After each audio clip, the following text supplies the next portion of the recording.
यार कोशिश कराया करो भी जिहड़ा तुहाडा यार है ना जिहदा तुसीं यारी लांदे जे कम से कम उहदे च अकल तो होनी चाहिए है ना। आंदे ने अकलमंद सज्जण नाल बेवकूफ सज्जण नालों अकलमंद दुश्मन चंगा हुंदा वे। कोई बंदा सी उन्हें बांदर नाल यारी ला ली तो उन्होंने ना किसी ने बड़ा डक्या भी यार बांदर नाल यारी नहीं लाई दी हुंदी, तू सियाणा बहना बंदा किसी समझदार बंदे नाल यारी ला, सियाणे बहने बंदे नाल यारी ला।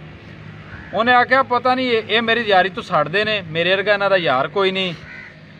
उहदे दिल च फिर अजीबो गरीब ख्याल आउंदे ने, अपने आप नूं दुनिया तक मुनफरिद समझण लग पैंदा वे। जो कोई बंदा सियाणा समझावे ना, सियाणा बंदा वही हुंदा जिहड़ा किसी दी सियाणी गल ते लग जांदा वे।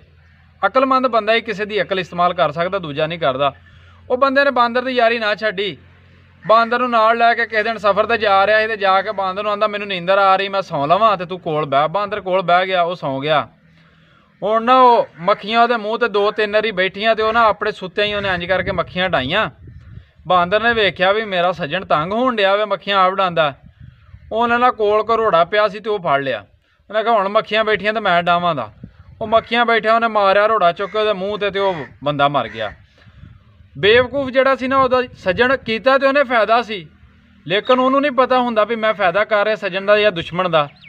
गल है भी कई बारी मैं वेख्या भी आ शोर शक्करां दी तुसीं महफल दे विच बहिंदे जे ना, तुहानूं कई बारी सियाणे बहणे बंदियां दे विच बैठे ऐसी गल तुहाडे नाल दे ही करके तुहानूं बेइज्जत करवा दिंदे ने।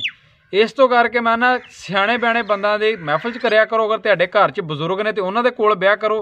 जिहड़ी गल तुहानूं तुहाडे बजुर्गां कोल मिल सकदी है ना, वो तुहानूं जिहड़ियां आम किताबां ने इन्हां विच भी नहीं लभ सकदी।